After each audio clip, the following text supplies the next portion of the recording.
Good day mga pare ko, dito tayo ngayon sa farm sa ating nursery at nag-aasikaso tayo ng ating mga pananim. Tsaka chinek ko tong ating mga ubi set kung fully dry na ba para may padala na natin sa mga client natin. Meron ng may-ari nito, lahat yan ay sold out na yan. Tapos gumagawa rin tayo ng seedling. Ito, pakita ko sa inyo. Ayan yung seedling na ginagawa ko. Ito yung mga susunod natin gagawin mga seedlings. Ayan. Tapos ito pa. Ayan yung mga ubi set natin. Ayan si paring Jomar kasama natin dito sa farm. Ito yung ating soil mixture. Rice hull. Tapos ito carbonized rice hull, aged goat manure, tsaka black soil. Tapos mayroong wood ash. Tapos ito yung mga naitanim na. Ito pa yung iba nating ube. Ayan. Ito ubi pa to, 30 kilos, 32 kilos. Tapos ito yung ating seedlings na tinatrabaho ngayon namin dito sa farm. Dahil tayo ay nakakuha ng kontrata. Hindi ko mula sasabihin kung saan, pero meron tayong nakuha kontrata na 5,000 seedlings sa Region 3. At yun na yung natapos ni paring Jomar, kakasimula lang namin. May mga tinatanim niya, mga 80 grams na ubi set. Tinatanim namin dito sa 2x2x6 na mga plastic bag. Ayan yung mga tanim namin. Siguro nasa ano to. Mano ka dyan pare, isang agasot? Kaumpay niya? Kaumpay pare. Siguro nasa ano to, more or less 500 pieces. Ayan. Kumuha ng katul si pare dahil malamok.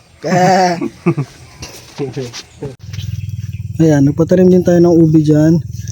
Tapos meron din tayong pinatanim dito na nasa kulang-kulang 1,000 ng mga ube. Pakita ko sa inyo. Ninak. Ito yung ating ubi na more or less yan ay nasa 1,000. Magdagdag tayo. Ayan na sila. Mag 2 weeks sa atin na parang yan ay mula. 2 weeks. Kapag dinirect sa lupa mga pare ko, mas mabilis siyang tumubo, mas mabilis siya lumaki. Ayan. Magti 3 weeks daw. Kasama ko din si paring magkailangan namin mag-weeding. Masukal na. Ito namatay. Patay yung niyan dahil nasaktan. Pero mag-sprout din yan. Sigurado ako doon. Ito malalaki na yung iba. May nahalong kinampay dito. Mga pare ko, ang variety ng ubi na tinanim natin dito ay sambal.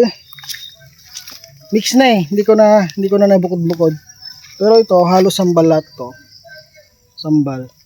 Tapos may Mindoro. Tapos merong 15 pirasong kinampay. Dito yung mga kinampay natin. Dito. Ayan. Ito, kinampay to. Yan, ang ganda ng dahon. Iba yung dahon ng kinampay. Maganda siya magdahon. Ito to. Ayan o.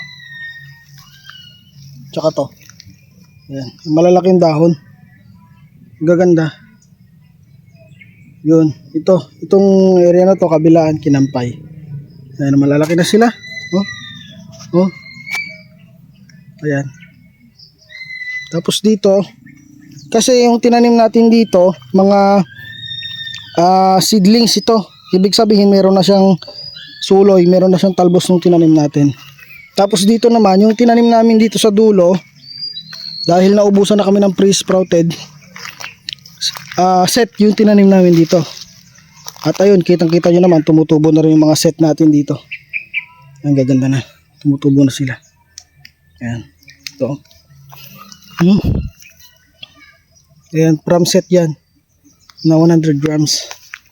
Ngayon ito, kailangan nating ipakalat-kat siya dito, ipagapang. Dahil pag nasa lupa lang, mamamatay ito. Ayan, kailangan may gagapangan po siya. Ayan. Hindi po pwedeng walang gagapangan ng ubi. Kapag yan umaba na rin, papagapang natin dito sa ating trellis. Ayan, trellis natin. Ayan. Yan. Doon marami na rin. Ito, gumagapang na rin. Mas madali siyang tumubo kapag dinirect mo na agad sa lupa. Mas mabilis siyang tumubo kapag nakadirect na. Ipagapang natin siya dito para gumanda yung ano niya. Ayan. Ayan na siya, oh. Ganda, oh. Ganda ng mga dahon niya, oh. Tumutubo na yung iba. Ayan, tumutubo na sila lahat. Tumutubo na silang lahat dito. Hanggang doon sa dulo. Ayan, kita nyo naman, oh. Tumubo na sila. Ang ganda ng tignan. Yung mga nandun, ang lalaki na. So yun mga pare ko, quick update lang. Dahil siguro ito na yung ano natin. Madalas nating i-upload. Dahil ito, dito tayo mas busy. Kaya ito yung gagawa natin ng mga video. Tulad nito, mahaba na siya. Kailangan na natin siyang i-train yung vines. Train yung vines na gumapang siya dito. Ayan. Ayan. Ang hirap ng walang tripod. Ang hirap ng walang taga-video. Pero okay lang. Ayan. Napagapangin natin from right to left. Basta ganun. So yun mga pare koy. Hanggang dito na lang muna. In-update ko lang kayo dahil hindi tayo nakapag-upload ng buong isang buwan sa ating YouTube channel. Dahil sobrang busy natin. At gusto kong ipaalam sa inyo na ito yung pinagkakabisihan natin ngayon.